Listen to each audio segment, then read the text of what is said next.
So welcome to this episode. मैं आपका tutor निमिष sir और मैं आपको बताऊंगा कि कैसे आप IT 402 की बोर्ड एग्जाम्स को क्रैक कर सकते हैं। और इसमें हम समझेंगे जो चैप्टर्स हैं, यूनिट्स हैं।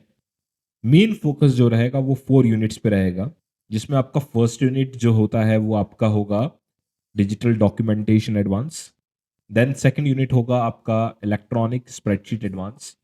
और थर्ड जो यूनिट है आपका वो है DBMS, डेटाबेस मैनेजमेंट सिस्टम। और जो लास्ट यूनिट है वो हेल्थ एंड सेफ्टी वाला है, जो कि 10 मार्क्स का होगा और जो बहुत इंटरेस्टिंग है। हम आज स्टार्ट करेंगे हमारे फोर्थ यूनिट से।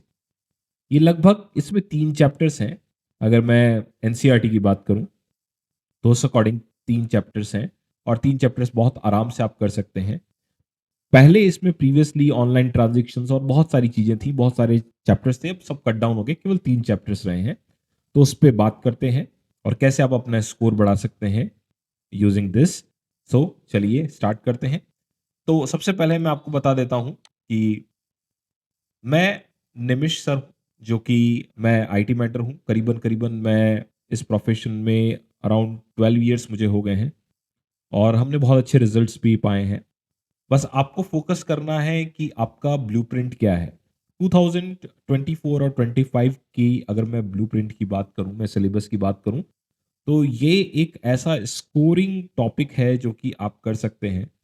डेटाबेस में क्यूरीज रहती हैं जिसको आपको सॉल्व करना आना चाहिए, जो कि मैं नेक्स्ट वाले वीडियो में आपको बताऊंगा कैसे करना है, किस तरीके से करना है, और बहुत इजी वे में आप इसको सीख सकते हैं। तो चलिए फ्रेंड्स स्टार्ट करते हैं। तो ये टॉपिक जो है वो है maintain health, safe and secure working environment, कैसे उसको कर सकते हैं। तो आज के डिस्कशन की बात करें तो हम डिस्कशन में जो बात करेंगे वो बात करेंगे overview of safe work practices in the IT industry. So जो टॉपिक हम कवर करेंगे वो है वर्क कल्चर इन IT में कैसा वर्क कल्चर होता है, हेल्थ प्रॉब्लम्स क्या होती हैं IT के अंदर, importance of safe work practices. फिर आता है की कंसेप्ट कवर्ड जो हम करेंगे, वर्क प्लेस सेफ्टी गाइडलाइंस और dealing with medical emergencies, focus on hazard control. तो ये सारी की सारी चीजें हम देखेंगे, और ये सारा का सारा टॉपिक आपका कवर है आपके बोर्ड एग्जामिनेशन के लिए। तो सबसे पहली बात करते हैं कि वर्क कल्चर कैसा होना चाहिए IT के अंदर। तो IT work culture differ from routine office work. जो भी हम रूटीन ऑफिस वर्क करते हैं उससे डिफर होता है, राइट। वर्किंग आवर्स फिक्स नहीं होते हैं बेसिकली। और एम्प्लॉयज की बात करें तो employees often work long hours in front of computers. तो जिससे कि प्रॉब्लम क्या होता है, आईसाइड वीक होना, प्लस और बहुत सारे स्ट्रेन होते हैं बॉडी के अंदर। मान लीजिए आपका मसल क्रैम्प हो गया या आपके स्पाइनल कोड में प्रॉब्लम हो गया। तो जनरली ये बहुत सारे जो प्रॉब्लम्स होती हैं वो IT फील्ड में होती है जनरली, क्योंकि लॉन्ग एक्सपोजर होता है सिटिंग का। आप अपने अच्छे खासे ऑफिस में बैठे, बट अगर मैं हेल्थ की बात करूं तो हेल्थ डिट्रॉइट हो रही है due to long sitting hours, right. फिर हेल्थ प्रॉब्लम्स इन IT, जैसे बहुत टाइम तक आप अपने कंप्यूटर्स के अंदर आप बैठे रहें, टेबल पे, चेयर पे, तो क्या होता है, that leads to health issue, particularly eye strain. सबसे ज्यादा होता है आपका आई स्ट्रेन, राइट। दूसरा होता है हेल्थ प्रॉब्लम्स में arise in improper work place practices. तो फ्रेंड्स ऐसा है कि जब भी आप बैठें, मान लीजिए अभी आप सिस्टम पे बैठ के और आप ये वीडियो देख रहे हैं, तो आपकी जो स्पाइनल कोड है वो सीधा होना चाहिए, और आपका जो टेबल और चेयर का जो पोर्शन है वो प्रॉपर होना चाहिए, ताकि आप लॉन्ग आवर्स बैठ के स्टडी कर पाए और लॉन्ग आवर्स बैठ के यूट्यूब वीडियोस देख पाए। बट अगर आप इसको लेट के देख रहे हैं, या आप अपने मोबाइल से बैठ के और बेड पे बैठ के या लेट के देख रहे हैं, तो वो प्रॉब्लमेटिक है। तो हमें इसका ध्यान रखना है, और IT प्रोफेशनल्स को भी इसका बहुत ध्यान रखना पड़ता है, नहीं तो उनको स्लीप डिस्क और बहुत सारी कॉम्प्लेक्स प्रॉब्लम स्टार्ट हो जाती है। लाइक सर्वाइकल की भी प्रॉब्लम हो जाती है, वो सब चीजें हो जाती है। Importance of work place work safety practices. तो adopting safe practices improve productivity. अगर सेफ प्रैक्टिसेस से करेंगे तो प्रोडक्टिविटी बढ़ेगी। Proper ergonomics and working method prevent health issues. तो प्रॉपर वे में अगर आपका बैठने का पोस्चर सही है, या आपका फैक्ट्री में अगर आप कोई जाता है पर्सन और उसका वहां पे काम करने में वो पूरा सेफ्टी सिक्योरिटी से काम कर रहा है, तो प्रॉब्लम नहीं होगी। जैसा कि आप इस पिक्चर्स में देख रहे हैं, प्रॉपर बैठ के अगर वर्क किया जाए तो प्रॉब्लमेटिक नहीं होगा, लेकिन अगर आप प्रॉपर बैठ के वर्क नहीं करेंगे, अगर आप बेड पे या चेयर पे बैठ के वर्क करेंगे तो वो प्रॉब्लमेटिक हो जाता है। की कंसेप्ट कवर्ड्स, अब क्या क्या कंसेप्ट होंगे? Understanding the IT workplace environment, कैसा होता है वर्कप्लेस एनवायरनमेंट आईटी का, importance of safe working practices, identifying health problems caused by incorrect practices and their solution, अगर कोई प्रॉब्लम हो जाती है इनकरेक्ट प्रैक्टिसेस लेके, उसको कैसे सॉल्व किया जा सकता है, recognising the necessary resources for smooth work environment, और handling computer components and addressing electrical hazards. ये बहुत इंपॉर्टेंट है क्योंकि अगर आप कंप्यूटर पर बैठ के वर्क करते हैं तो कहीं ना कहीं आपको खतरा बना रहता है, किसका? इलेक्ट्रिकल हैजार्ड्स का, तो उसका हमें ध्यान रखना है, right. Work place safety guidelines, सबसे पहले तो आपको एडरिंग करना पड़ेगा, जो भी सेफ्टी नॉर्म्स हैं उसको, प्रोटोकॉल को आपको मानना पड़ेगा ताकि मिनिमाइज रिस्क हो पाए। Awareness of work place hazards and methods to control them, मतलब उसके लिए अवेयरनेस चलाना पड़ेगा। एक अवेयरनेस प्रोग्राम होता है, जैसे कि फायर सेफ्टी का अवेयरनेस प्रोग्राम होता है, ऐसे बहुत सारे आपके स्कूल्स में भी ऐसे अवेयरनेस प्रोग्राम होते हैं कि कहीं फायर लग जाए तो आप किस तरीके से एग्जिट हो सकते हैं।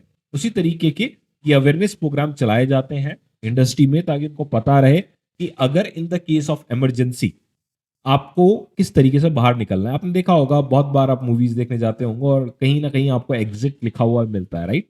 वो इसलिए मिलता है कि कभी कुछ ऐसा प्रॉब्लम हो जाए, कुछ फायर शॉक हो जाए, कुछ भी ऐसा हो जाए, इलेक्ट्रिकल शॉक हो जाए, तो उसके लिए आपको क्या करना पड़ेगा? आपको जाना पड़ेगा बाहर एग्जिट पे। तो आपको ये इमरजेंसी एग्जिट, बहुत सारी चीजें आपके स्कूल्स में मिलती होंगी, तो वही चीज है जो कि हमें यहाँ पर समझनी है और उसको लिखना है, राइट। देन होता है dealing with medical emergencies. So medical emergencies की बात करें तो step to handle medical emergency, सबसे पहला क्या रहना चाहिए और उसके सॉल्यूशंस क्या होते हैं, किस तरीके से आप उसको कर दें। अगर मेडिकल इमरजेंसीज आ जाती है तो आपको कहाँ कॉल करना होता है? जनरली हम मेडिकल इमरजेंसीज के लिए कॉल करते हैं, जो नंबर असाइन होते हैं उन पे कॉल किया जाता है, ताकि आप जो भी मेडिकल इमरजेंसी आए उससे आप कम से कम जल्द से जल्द सामने वाले को ये सब चीज़ें मिल जाए और वो आराम से अपना सारा ट्रीटमेंट हो पाए उसका। इसलिए मेडिकल इमरजेंसीज का डीलिंग करने का जरूरत होता है, उसके लिए आपको ट्रेनिंग दी जानी चाहिए ताकि आप आराम से वो मेडिकल इमरजेंसीज को हैंडल कर पाए, right. Focus on hazard control, अब हैजार्ड्स होते हैं बहुत सारे, कितनी बार ऐसा होता है आग लग गई या कुछ हो गया या इलेक्ट्रिकल शॉक्स लग गए या कुछ ऐसा हो गया, तो emphasis on identifying and controlling workplace hazards, workplace hazards के कंट्रोल करना पड़ेगा हमें। Strategy for ensuring safe and efficient work environment, तो वर्क एनवायरनमेंट को भी देखना पड़ेगा। अच्छा वर्क एनवायरनमेंट होना चाहिए, सेफ्टी सिक्योरिटी वाला वर्क एनवायरनमेंट होना चाहिए। ऐसा वर्क एनवायरनमेंट नहीं होना चाहिए कि कहीं ना कहीं आपको अपनी जान का खतरा या प्रॉब्लम हो, तो हमें वैसा एनवायरनमेंट नहीं चूज करना है। अब हम बात करते हैं, ये तो एक इंट्रोडक्शन हो गया, बट चैप्टर 13 के अंदर क्या क्या चीजें हैं जिसमें आपका health safety and security at work place होता है, तो उसके बारे में हम डील करते हैं, क्या क्या चीजें हम इसमें समझ सकते हैं और सीख सकते हैं। तो टॉपिक हम जो कवर करेंगे वो करेंगे introduction to health safety and security at work place, policies कैसी होंगी हेल्थ सेफ्टी के बारे में, और reason for health safety and security policies in work place safety hazards क्या है, फिजिकल हैजार्ड्स क्या है, potential sources of hazards in the organisation, hazards computers के हैजार्ड्स क्या है, handling office equipment, stress at work, working environment, hazard control, safety guidelines checklist, तो ये सारी की सारी चीजें हम कवर करेंगे। तो मैं आपको एक एग्जांपल बताना चाहता हूँ कि ये बॉम्बे की बात कर रहा हूँ मैं। बॉम्बे में एक बिल्डिंग में, एक आईटी बिल्डिंग में आग लग जाती है, राइट। और एकदम से आग ऐसी फैल जाती है जैसा कि आप देख रहे हैं इस विजुअल के अंदर। तो आग फैलने से क्या होता है, प्रॉब्लम हो जाती है, तो वहाँ फटाफट इमरजेंसी पे कंट्रोल पे कॉल किया जाता है, फायर ब्रिगेड को बुलाया जाता है और उनका एक प्रोग्राम होता है जिसके अंदर आप उसको फायर एग्जिट से निकाल सकें। क्योंकि ऐसा बहुत टाइम हो जाता है कि आप लोग निकाल नहीं पाते क्योंकि वहां फायर एग्जिट है ही नहीं। तो ये सेफ्टी सिक्योरिटी का सबसे इंपॉर्टेंट पार्ट है। जिस बिल्डिंग में, अगर आप किसी स्कूल बिल्डिंग में पढ़ रहे हैं या आप कहीं भी सोसाइटी में है, तो उसके लिए फायर एग्जिट प्लान होता है। अगर मान लीजिए कि किसी बिल्डिंग में, जैसे ये बहुत बड़ी बिल्डिंग है, इसके अंदर लिफ्ट भी होगी, तो एक अलग सा लिफ्ट भी होता है, उसका प्रोविजन होता है, या स्टेयरकेस होते हैं, जिससे कि at the time of fire आप फटाफट बाहर निकल पाए। क्योंकि ऐसे बहुत सारे केसेस होते हैं जिसमें बहुत लोगों की जान चली जाती है। तो हमें ध्यान रखना है कि हम क्या क्या safety and security measure use कर पाए ताकि बहुत सारे लोगों की जान बच जाए in the case of fire, right. तो इंपॉर्टेंस ऑफ वर्कप्लेस सेफ्टी की बात करें तो सबसे पहला जो दिक्कत होता है वो क्या होता है, every accident, illness and dispute adds a cost to an organisation. मान लीजिए कि आपकी कंपनी में कोई काम कर रहा है और उसका एक्सीडेंट हो गया या गिर गया, वो लग गई उसके, तो वो सारा का सारा कॉस्टिंग किसका होता है? ऑर्गेनाइजेशन का होता है। तो हमें इसका ध्यान रखना है कि प्रॉपर वे में हम वर्क प्लेस सेफ्टी बनाए रखें। It also imposes a burden on injured individual and their families. मान लीजिए कोई अच्छा एम्प्लॉय आपकी फैक्ट्री में काम कर रहा है, उसके लग गई है या कुछ ऐसी प्रॉब्लम हो गई है, तो क्या होगा? उसको भी प्रॉब्लम होगा प्लस आपको भी प्रॉब्लम होगा, क्योंकि उसको भी बर्डन आएगा, क्योंकि वो अपने फैमिली में वो ही एक अर्निंग सोर्स ऑफ मेंबर है, राइट? इस तरीके से होता है। तो इसका ध्यान रखना बहुत इंपॉर्टेंट प्रायोरिटी रहती है ऑर्गेनाइजेशंस की भी। हम बोले responsibility of for safety, so it's everyone duty to create a safe work place. सबों की ड्यूटी होनी चाहिए। अगर आपको मास्क दिया गया है पहनने के लिए, तो आपको मास्क पहनना है। आपको हैट दे रखी है या कोई और जो भी इंस्ट्रूमेंट्स है वो दे रखे हैं, तो आपको उसको वियर करना है 100%, right? Employee should take responsibility for their own health and safety, right?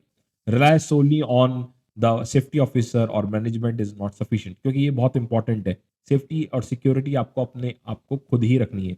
मान लीजिए आप बाइक से जा रहे हैं और हेलमेट वेयर नहीं कर रहे हैं, तो वो सबसे बड़ा सेफ्टी एंड सिक्योरिटी का ब्रीच है। हमें ध्यान रखना है जब भी हम कहीं भी बाहर निकलें तो हेलमेट पहन के निकलें, जिससे कि आपका सर बच पाए। क्योंकि ज़्यादातर केसेस में, एक्सीडेंट्स में ये देखा गया है कि बहुत सारे टाइम के अंदर प्रॉब्लम ये होती है कि सबसे पहले सर पे इलनेस होती है, इंजरी होती है, उसकी वजह से डेथ हो जाती है इंसान की। तो हमें ध्यान रखना है कि सेफ्टी इक्विपमेंट जितने भी हैं वो पहन के रखें। वो शो के लिए नहीं है, उसको पहनना बहुत जरूरी है। तो हमें यही लिखना है, राइट? थर्ड है benefit for safe work place. तो सेफ वर्क प्लेस बनाने के लिए क्या क्या बेनिफिट्स हैं? Safe work place improve the overall work environment. अगर अच्छा वर्क प्लेस होगा तो एनवायरनमेंट इंप्रूव होगा, उससे आपकी प्रोडक्टिविटी बढ़ेगी, और प्रोडक्टिविटी बढ़ेगी तो एम्प्लॉयज के बीच में वेलबींग भी बढ़ेगा। तो हमें ये ध्यान रखना है कि सेफ एनवायरनमेंट देना बहुत इंपॉर्टेंट है। फिर है importance of employee health and work place hygiene. मतलब एम्प्लॉयज की हेल्थ भी बहुत इंपॉर्टेंट है, वो बड़ा फैक्टर क्रिएट करती है। अगर उनकी एम्प्लॉय की हेल्थ अच्छी नहीं रहेगी तो उनकी प्रोडक्टिविटी डाउन होगी, और प्रोडक्टिविटी डाउन होने की वजह से डायरेक्टली इंपैक्ट होगा ऑर्गेनाइजेशन पे। उसका जो रेवेन्यू है वो कम होता जाएगा। तो हमें ध्यान रखना है health including the physical maintenance, social wellbeings of an employee. इसलिए आपने देखा होगा बड़ी बड़ी कंपनी जैसे होती हैं गूगल, माइक्रोसॉफ्ट, तो वो उनके पास हर चीज होती है एम्प्लॉयज के लिए, ताकि वो अच्छी तरीके से काम कर पाए एम्प्लॉयज, और अपना 100% दे पाए।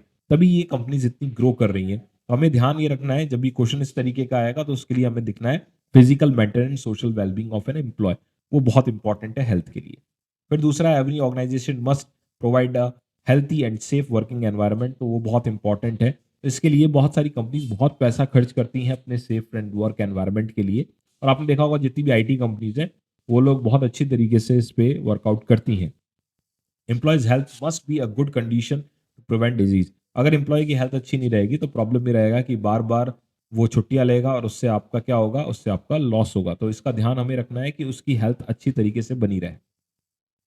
Work place must be cleaned every morning before work begins. तो ये बहुत इंपॉर्टेंट है।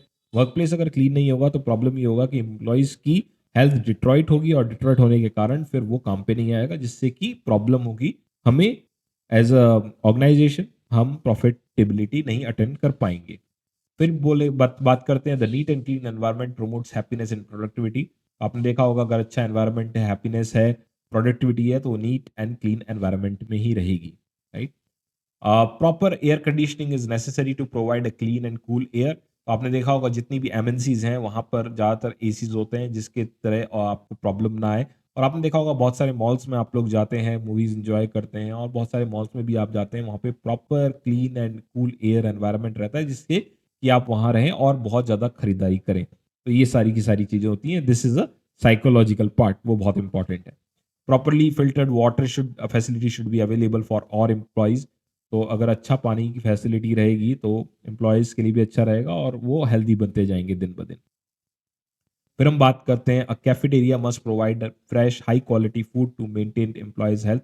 आपने देखा होगा हर जगह कैफेटेरिया होता है कंपनीज में, आईटी कंपनीज में, और वो बहुत अच्छी तरीके से हाई क्वालिटी फूड भी देते हैं और एम्प्लॉय की हेल्थ भी मेंटेन करते हैं। जंक एंड प्रोसेस फूड नहीं देते ताकि उनकी हेल्थ डिट्रॉइट हो। तो ये भी बहुत बड़ा फैक्टर है। फिर clean and well maintain washroom are essential for employees comfort and hygiene. तो वो भी बहुत इंपॉर्टेंट हैं। क्लीन वॉशरूम्स अगर होंगे तो एम्प्लॉय का टाइम वेस्ट नहीं होगा, बहुत अच्छी तरीके से वो अपना सारा का सारा काम कर पाएगा, और अगर उसे वॉशरूम का नीड है, अगर अच्छा वॉशरूम है तो वो वहाँ जाके और वो वॉशरूम भी यूज़ कर पाएगा और एक अच्छा हेल्दी एनवायरनमेंट बना पाएगा। Ensuring a safe work environment. अब एनवायरनमेंट को सेफ बनाना बहुत इंपॉर्टेंट है एज एन थिंग। तो the organisation must ensure a safe work environment free from hazard, which are potential sources of harm, risk, and which are likely to harm occurring. हमें ध्यान रखना है कि हमें अपना वर्क एनवायरनमेंट इतना सेफ बनाना है ताकि कोई भी तरीके का पोटेंशियल हार्म नहीं जा पाए या कोई रिस्क ऐसी नहीं हो पाए, उसका हमें ध्यान रखना पड़ेगा। फिर आता है proper safety guidelines should be established strictly followed by all employees. अगर दे रखा है कि आपको हैट पहनना है या आपको कुछ भी सेफ्टी ग्लव्स पहनने, मान लीजिए आप केमिस्ट्री की लैब के अंदर जाते हैं और आप कोई एक्सपेरिमेंट करते हैं तो आपको प्रॉपर वे में ग्लव्स वेयर करना पड़ेगा ताकि कोई भी केमिकल, हार्श केमिकल अगर आप यूज़ करते हैं या कोई एसिड यूज़ करते हैं तो उससे डायरेक्टली इम्पैक्ट ना हो आपकी स्किन पे, तो उसका बहुत ध्यान रखना पड़ता है और वो रिड्यूस भी किया जाता है। तो हमें सारी सेफ्टी गाइडलाइंस को मानना बहुत इंपॉर्टेंट है। जिस तरीके से हम अगर वर्क अच्छी तरीके से कर पाएंगे तो आगे दिक्कत नहीं आएगी। और सिक्योरिटी बहुत इंपॉर्टेंट है इसमें। Every employee in an organisation should feel secure with the company premises. Security ensure the freedom for potential harm plays a vital role in protecting employees and assets. तो बहुत इंपॉर्टेंट पार्ट है security भी, एक बहुत important factor है।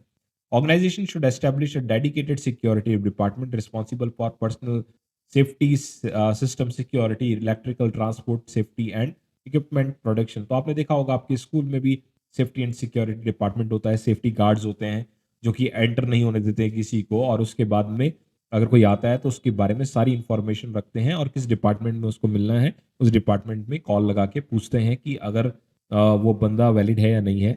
वो सारी चीज़ें प्रॉपर वे में काम करती है। हमें ये भी ध्यान रखना है कि सेफ्टी सिक्योरिटी प्रॉपर वे में हम कर पाएँ एस्टेब्लिश।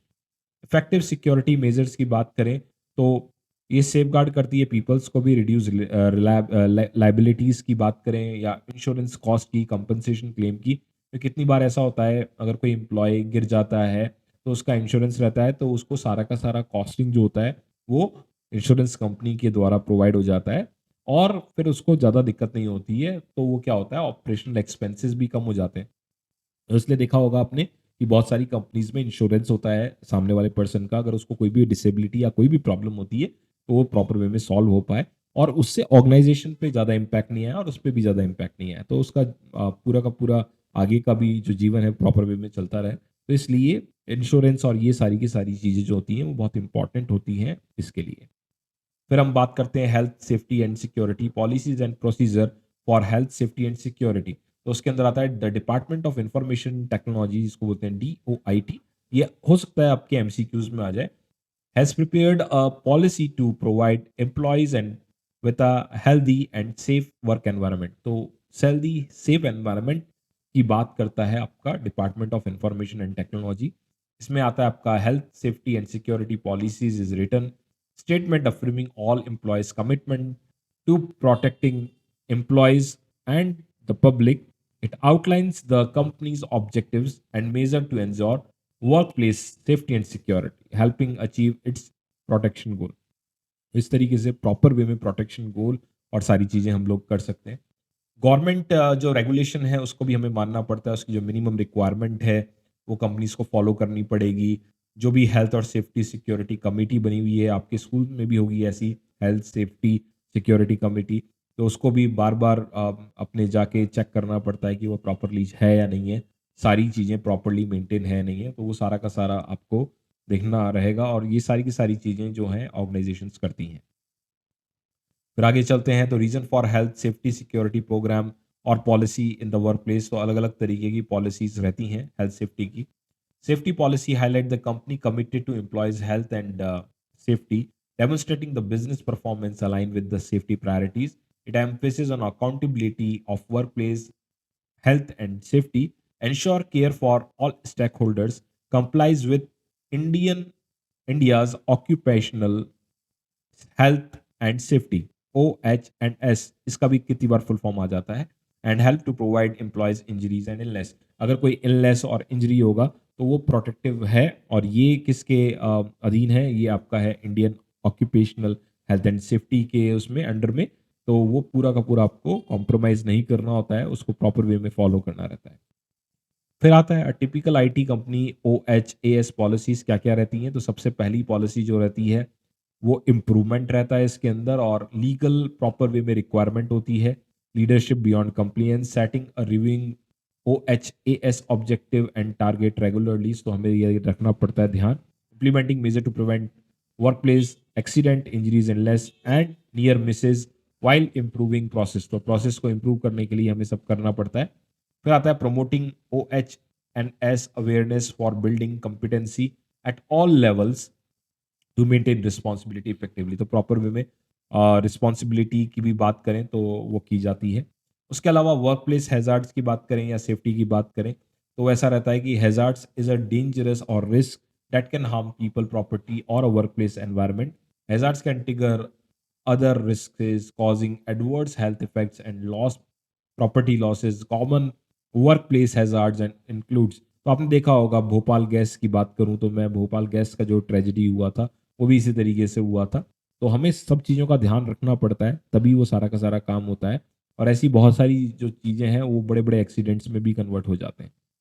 फिर biological and chemical hazards found in industries like manufacturing and pharmaceutical, बहुत इंपॉर्टेंट है। और भोपाल का जो प्रॉब्लम हुआ था वो इसी वजह से हुआ था, गैस लीक हो गया था, उस वजह से बहुत लोग मर गए थे। तो हमें ध्यान रखना है कि इंजरी कम से कम हो और ये सब लीकेज ना हो, तो उसका हमें प्रॉपर वे में ध्यान रखना पड़ता है। Physical hazards involving electricity, radiation, extreme pressure, noise and magnetic fields, इसका बहुत ध्यान रखना पड़ता है ताकि ऐसी कोई प्रॉब्लम ना हो। फिर चलते हैं एग्रोनॉमिक्स हैजार्ड, जिसमें resulting repeated movement, poorly designed work station, कोई ऐसा वर्क स्टेशन बन गया टेबल चेयर का प्रॉपर पोर्शन नहीं है तो वो प्रॉब्लम हो जाता है। उसकी वजह से इंसान को प्रॉब्लम ये होता है कि उसकी जो स्पाइनल कोड है, जैसे यहाँ पे देखिएगा स्पाइनल कोड ऐसी झुकी हुई है जिससे उसको दर्द होना स्टार्ट हो गया और थोड़े टाइम बाद वो काम नहीं कर पाएगी क्योंकि उसका प्रॉपर पोर्शन नहीं है, राइट। रिस्क, फिजिकल हैजार्ड्स की बात करें तो बहुत सारी रिस्क होती है, जैसे कि आप सीढ़ियों पे चढ़ रहे हैं और आप गिर गए फ्लोर पे, या फॉलिंग पे हो गया, या फिर मशीन की वजह से गिर गए आप, या इलेक्ट्रिकल इक्विपमेंट की वजह से गिर गए, तो उसका बहुत ध्यान रखना पड़ता है और वो प्रॉपर वे में मेंटेन होना चाहिए। अगर वो प्रॉपर वे में मेंटेन नहीं है तो इसका मतलब ये है कि आगे जाके प्रॉब्लम्स हैं और ये फिजिकल हैजार्ड्स बहुत ज़्यादा प्रॉब्लमेटिक कर सकता है। अगर कोई स्लिप हो जाता है तो उसकी हड्डी भी टूट सकती है और उसको फिर बेड रेस्ट भी हो सकता है, तो इसका बहुत हमें ध्यान रखना पड़ता है।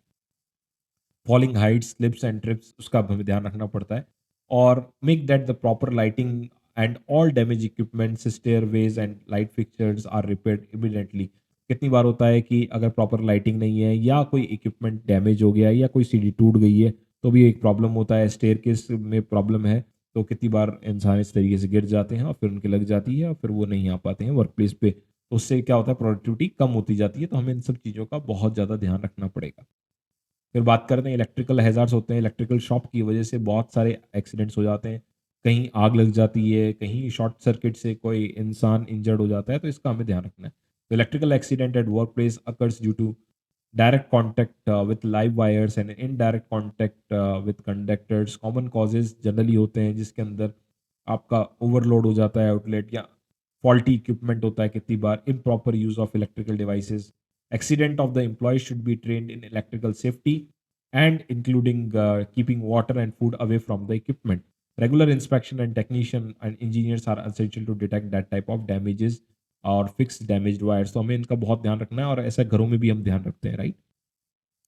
फायर हैजार्ड्स की बात करें तो आग कहीं भी लग सकती है, तो उसके लिए हमें बहुत अच्छे स्टैंडर्ड्स होने चाहिए, हाउस कीपिंग स्टैंडर्ड्स भी होने चाहिए फायर सेफ्टी के लिए। अगर नेग्लेक्ट करेंगे तो प्रॉब्लम ये होगा कि आग बढ़ती जाएगी और वो कितने लोगों को ले जा सकती है, मतलब उनकी डेथ भी हो सकती है, वो जल भी सकते हैं, तो हमें इसका ध्यान रखना है। तो इसलिए इमरजेंसी एग्जिस्ट होते हैं, एग्जिट होता है या फायर एस्केप रूटीन होता है, वो सारी चीज़ों का ध्यान रखना है। फायर एक्सटिंग्विशर का भी हमें ध्यान रखना है और अलार्म्स की। फायर एक्सटिंग्विशर कितनी बार होते हैं वो एक्सपायर हो जाते हैं, तो हमें ध्यान रखना है वो एक्सपायर होने से पहले ही उनको हमें रिपेयर करा लेना है, उनकी गैस फिल करानी है, ताकि बाद में कभी भी प्रॉब्लम हो तो कम से कम हमारे पास में वो सारे इक्विपमेंट्स हो जिसके थ्रू हम फायर को बुझा सकें। हेल्थ हैजार्ड्स भी बहुत सारे होते हैं जिसके अंदर क्या होता है कि कुछ जो होते हैं, कहीं किसी कंपनीज में ऐसा होता है कि आपको पूरा का पूरा मास्क लगा के रखना, या आपको आई वेयर करना, या आपको ग्लव्स पहनना, या फिर आपको हेलमेट लगाना, ये सारी की सारी चीज़ें होती है। अगर आप नहीं करेंगे तो बहुत सारी प्रॉब्लम हो जाती है। बहुत सारी ऐसी फार्मास्यूटिकल कंपनी है उसमें रेस्पिरेटरी और कार्डियोवास्कुलर हेल्थ की वजह से भी बहुत सारी प्रॉब्लम होती है। तो हमें ये ध्यान रखना है कि हम जितनी भी सेफ्टी एंड सिक्योरिटी के जितने भी इक्विपमेंट्स हैं, अगर वो उस प्रोसीजर में है और वो उस कंपनी में ऐसा है कि वो कहा जाता है कि इसको आपको फॉलो करना है, तो आपको 100% उसको फॉलो करना ही पड़ेगा, जिससे कि आपकी लाइफ प्रॉपर वे में आगे चल सके और अच्छी तरीके से आप लाइफ जी सकें और अच्छी तरीके से वहाँ वर्क कर पाए, राइट। फिर होता है potential source of hazards in organisation, जैसे ब्लाइंड एंड ड्रैप्स को भी आप यूज़ कर सकते हैं लाइट कंट्रोल करने के लिए, और बहुत सारी इनडायरेक्ट लाइटिंग और कंडीशंस होती हैं, उसका ध्यान रखा जा सकता है। वर्क स्टेशन में भी प्रॉपर राइट एंगल होना चाहिए, और इसमें लाइट डिफ्यूज और रिड्यूस आई स्ट्रेन और पेन। मान लीजिए कि आपकी लाइट प्रॉपर नहीं है, तो थोड़े टाइम बाद आपकी आईज में प्रॉब्लम होना स्टार्ट हो जाएगा और वो स्ट्रेन में आ जाएगी और हेडेक्स भी हो जाएंगे। तो हमें इसका ध्यान रखना है कि हमें ये सारी की सारी चीज़ें प्रॉपर वे में जो भी हैजार्ड्स है उनको रिमूव करना है, राइट।